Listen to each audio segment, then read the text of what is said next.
next day now, and whilst the garage is warming up with the heater, but it's freezing, take advantage of the coldness and set the tappets or the valve clearances. Now I've done them. I'm not videoed it because there's lots of good videos out there, like Stevenson's Motor Company. I'm sure Murphy's done one. So yeah, so they were between 16 and 18 thou, which is way too big for a standard cam, standard rocker setup. So they're, as the Haynes manual suggests, set up nicely, nice and tight. So next is just literally a case of new gasket on the cover, new rubber seals because I've got some, and the other ones are slightly cracked. Keep the old ones as spare. That on, alignment time, and then it'll be a case of fitting exhaust and start up. Now then, I've jumped ahead a bit now, and I've fitted my old exhaust to Violet. Now, two birds, one stone here. I've had this for sale, so I've sold something else to Mark, and it makes it sound a bit more meaty, and it solves the blowing issue that you have between the decap pipe. Now, it's originally, I think it's a Minex back box I've had for about 15 years with a plain mini link pipe. So I used a stainless Jubilee clip as one of my tricks to get it nice and tight. I'm going to move it around in a minute so you can't see it as much, but as you can see, it's tucked up tight, and because it's obviously a clip, you can always adjust it and tighten it if it comes loose. Now we've took off the original hangers, and obviously used that to tuck it up nice and tight to the body. Now, one of the tricks I'm going to do now is where it joins the Y piece. Obviously I've used fire gun, but one of the tricks I do is use a heat gun as well before I start it, because normally you start the engine, warm the exhaust up, but to help it cure faster and probably cure better, because obviously when your exhaust gases are coming out, especially on a cami engine like mine is, the tends to blow quite a lot of the exhaust paste out. So if I can cure it before it started, then start it, then I have a chance there of getting it sealing properly. Now some people might not use a lot of this. I've bought quite a bit. I always do. Belt and braces helps the joints, especially when there's pretty much no flexi in it, so it's pretty rigid. When fixing the to the Y piece, I try to push the U-bolt clamp as clockwise as possible, so the lowest point is a rounded edge rather than a square point, just so if it does hit something, you should have more of a fighting chance. Now it is close to the gear linkage, so we'll see how we go. I've advised Mark to get some adjustable or gearbox steadies, or the gearbox bottom steadies, because at the moment it's only got two engine steadies, and to be honest, the more the better really, to stop that movement, stop the exhaust knocking. But we'll see how we go. Anyway, time for the heat gun.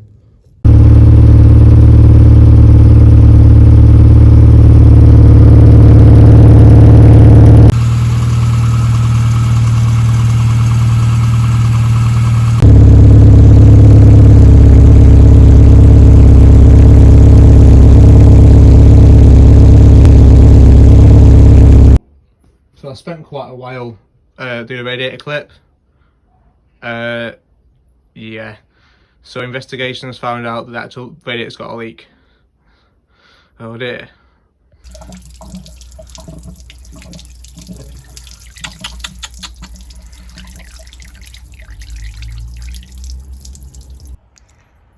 Right, radiator's out for like third time now. Now it always looked pretty battered. Like there's the fins, before I got to it, the fins are proper battered, and you can see the copper. Now it looked like it was dripping down from this end, but that, it looks a bit suspect. But what I noticed was this side was dry, but the other side, the other core, this was wet in the car. But what I have noticed is down here there's a bit of green corrosion, and down this bottom corner the fins are all green on the inside, and that's where the water was collecting, down this bottom corner. I don't know if it's going to focus very well, but inside where that flange is, see it's all green and corroded. I think that's where it's leaking from. But new rad on the way. Right then, I'm back. And why is Violet back up in the air? You're wondering. Well, so did the alignment. So we're now on Wednesday. Did the alignment on Friday. Had the radiator out on Saturday because it was leaking again, and I thought it was the bottom clip wasn't on straight, so I straightened it up. I couldn't see any signs of a leak. Monday morning, or Monday afternoon, most of the contents of the radiator are now on the floor again. Turns out that the radiator's got a hairline, well, there's some sort of crack at the bottom of it, and it's leaking out the bottom seam. So the radiator's out, I'm waiting for a new radiator. And while I've done that, I thought, well, before I took it out, I filled it up, took it around a block. And the alignment seemed a bit off. But when I went to check, well, when I got out of the car, the front near side was higher than what I set it at. I was like, that's a bit odd. And it was driving towards that way, i.e. that's moved. Turns out, as I thought, the knuckle, so I don't know if you can see here, the knuckle has come out. Oh, it's a bit hard to show you. But the knuckle, the nylon cup has come out the top arm. It's risen up, so that's basically stopping it from seating down properly, and it's also raised the ride height. So even though the high-low is on the minimum adjustment, it's still a good 15mm higher than the other side. So the radiator's out, which means it's a perfect time to take the top arm out. I mean, I've took about top arms out in the past with the radiator in, but it's just the ideal time. So now, top arm out, I'm going to put a new nylon cup in, make sure that's seated properly, grease up the top arm, even though I've already done that, check it over, and hopefully be able to then check the alignment again. All the way to the bottom. Well, it won't go all the way to the bottom because if you look, the thread hasn't been cut. It's pretty crap. But anyway, I wound it all the way down, and I still had a 3.5 finger gap between the arch and the wheel. On the offside, did the same sort of thing, and it was like I couldn't even get my hand on it, i.e. the height I like. The reason for that is that the nylon cup isn't sat in the top arm. It's like sort of sat above it. It's not fully pushed in, so you've got a good 5-10 mil even of it just sat on top. But that's the lip should be sat in the seat, and it's not. So yeah, so we're either gonna leave it or compress the cone and probably look at pushing that in. I think that's the way to go.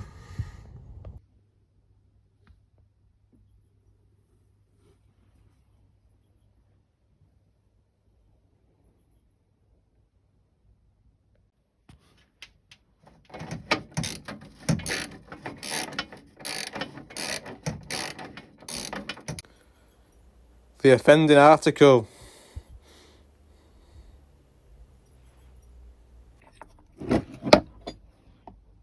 Right then, so as you can see, that cup is way out, but it started to break up as I pushed it in, so it's no good. So luckily, I've got some spare cups and ball joints, knuckle joints. Now, bear with me. There's a little trick to getting them out. There's normally covered in crap, but there's a pin hole you can push something through hard, and then push the cup out nice and easy. Now I've got some spare cups, so I want to adjust the rides, so there's a slight little difference. So the nylon cup's the same, but the actual shaft is a wider diameter, so that's just something to note. But yeah, I've got a spare cup, get that fitted. The bearings seem alright, I had to check before, and we get it back together.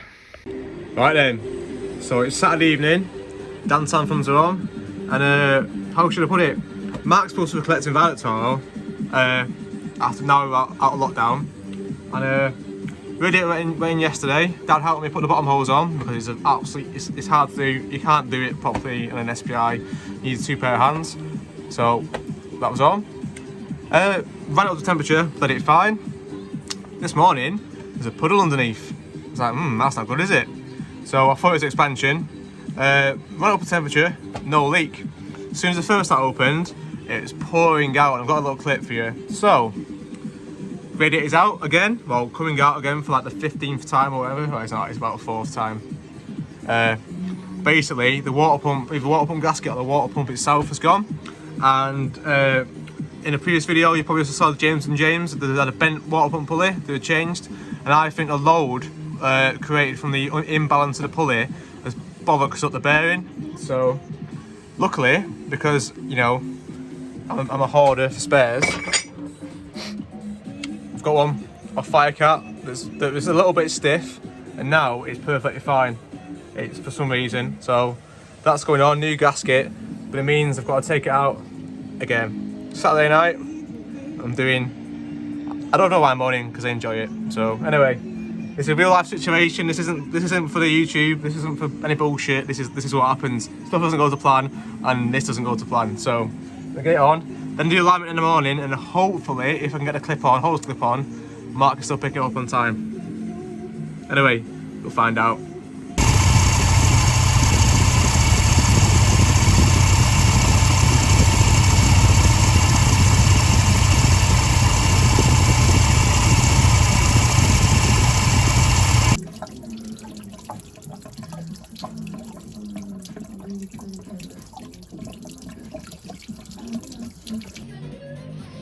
So, as I suspected, it's really hard to show, but there's play in the end bearing, which we'll guess the seals have gone.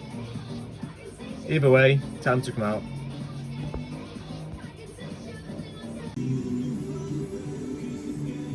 Now then, YouTube, can you see what I can see? So that's basically where it is. Water pumps like that. And oh dear. Oh dear, oh dear.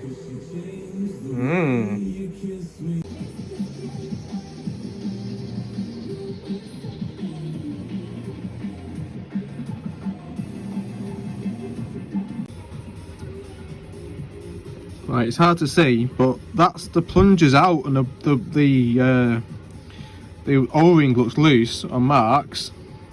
So look at that. And then the one on Firecat is tight up against. Oh, it's hard to focus. It's tight. It's tight against the end of it, so it's like it's moved out.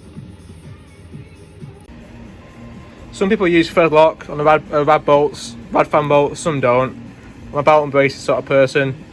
It's not it's not ultra Loctite stuff, but if it works, it works. All right. Anyway, I don't want these coming out again, so, well, not in a hurry. So, put these in. Fans almost back on. Alternators back on. We're getting there. Cars is don't assume anything.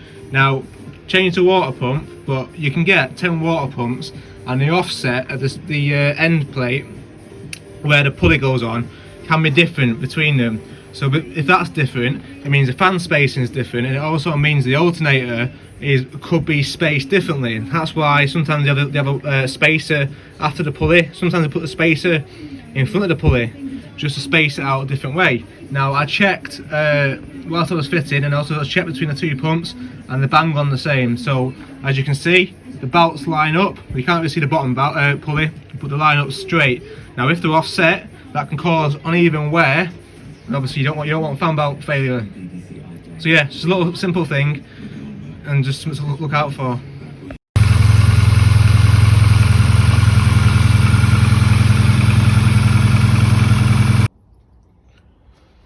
Right then, so radiator's just been bled, so get all the air out of the system. Pretty simple.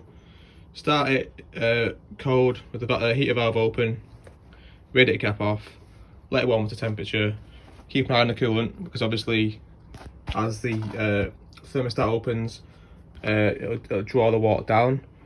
So fill that up, keep an eye on the heater, just keep an eye on everything.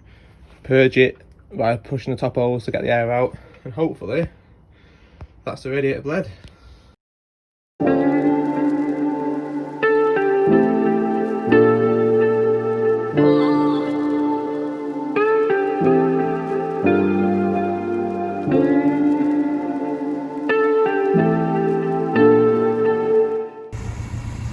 So to run down quickly, in a really quick thing, we've had polybush throughout, new wheel bearings, new ball joint top and bottom, new solid mounts.